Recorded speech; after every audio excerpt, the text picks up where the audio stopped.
আজকে আপনাদের সাথে শেয়ার করব একটি ঐতিহ্যবাহী রান্না কলাপাতায় কুমড়ো চিংড়ি। অনেকভাবেই তো চিংড়ি মাছ বানিয়েছেন, কিন্তু এইভাবে একবার বানিয়ে দেখুন, জোর দিয়ে বলতে পারি অসাধারণ লাগবে। আর হ্যাঁ, যেদিন এই রান্নাটি বানাবেন সেদিন চালটা একটু বেশিই নেবেন। আর বেশি কথা না বাড়িয়ে চলুন দেখে নেই আজকের এই রেসিপিটি। হ্যালো বন্ধুরা, welcome back to my channel the perfect plate. ভিডিওটি সম্পূর্ণ দেখার অনুরোধ রইল। প্রথমেই নিয়ে নিয়েছি চিংড়ি মাছ, ভালোভাবে পরিষ্কার করে ধুয়ে নিয়েছি। এবারে এর মধ্যে দিয়ে দিচ্ছি স্লাইস করে কেটে রাখা মিষ্টি কুমড়ো।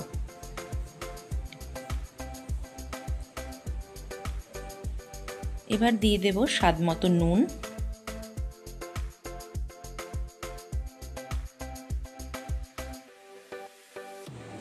এক টিস্পুন মতন দিয়ে দিচ্ছি হলুদ গুঁড়ো, এক টিস্পুন লঙ্কার গুঁড়ো, অল্প করে দিয়ে দিচ্ছি চিনি,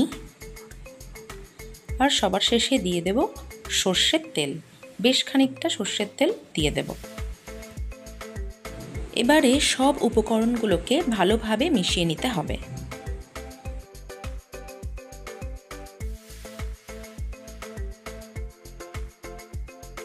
দেখুন ভালোভাবে মিশানো হয়ে গেছে। এবারে একটি কলাপাতা নিয়ে ভালোভাবে ধুয়ে নিয়েছি। এখন এপিট ওপিট একটু আগুনে সেঁকে নিচ্ছি, যাতে মাঝখান থেকে কোনোভাবে ছিঁড়ে না যায়।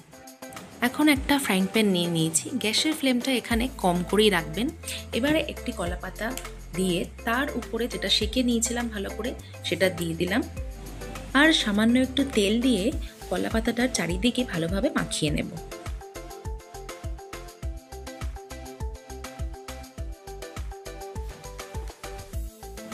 এখন চিংড়ি মাছ ও মিষ্টি কুমড়োর মিশ্রণটি এর মধ্যে ঢেলে দেব।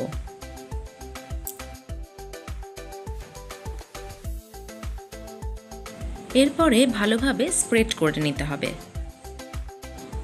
এবারে ঢাকা দিয়ে 10 মিনিট মতন লো ফ্লেমে রান্নাটি করে নেব।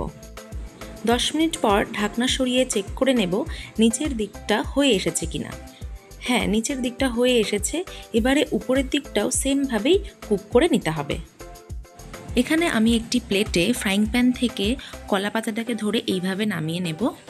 তারপরে আর একটা কলাপাতা নিয়ে নিচ্ছি, এটাকেও আমি সেঁকে তেল মাখিয়ে নিয়েছি।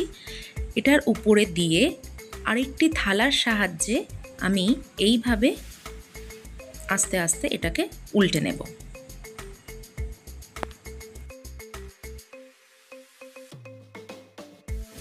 আবারও সেমভাবেই কলাপাতাটাকে ধরে থালা থেকে নামিয়ে ফ্রাইং প্যানে বসিয়ে দিলাম। এখন 5 থেকে 7 মিনিট লো ফ্লেমে রান্নাটি করে নিতে হবে। দেখুন এক পাশটা কিন্তু খুব ভালোভাবেই কুক হয়ে গেছে। আমাদের রান্না অলমোস্ট ডান। এবার গ্যাসের ফ্লেমটা অফ করে দেব। কালারটা কিন্তু দুর্দান্ত এসেছে। চিংড়ি মাছ ও কুমড়ো দুটোই খুব ভালোভাবেই সেদ্ধ হয়ে গেছে। ইচ্ছে তো করছে এখনই খাওয়া স্টার্ট করে দেই, কিন্তু যা গরম, মুখে দিলে আর রক্ষা থাকবে না। এবারে গরম ভাতের সাথে কলা পাতায় কুমড়ো চিংড়ি দিয়ে দুপুরের ভোজনটা সেরেই ফেলুন। আর আজকের এই রেসিপিটি আপনাদের কেমন লাগলো কমেন্ট করে জানাতে ভুলবেন না কিন্তু। যদি ভালো লেগে থাকে তাহলে প্লিজ একটি লাইক করে দেবেন, বন্ধু ও পরিবারের সাথে শেয়ার করে দেবেন, আর অবশ্যই চ্যানেলটিকে সাবস্ক্রাইব করে পাশে থাকবেন। দেখা হচ্ছে পরের ভিডিওতে। ভালো থাকবেন, সুস্থ থাকবেন।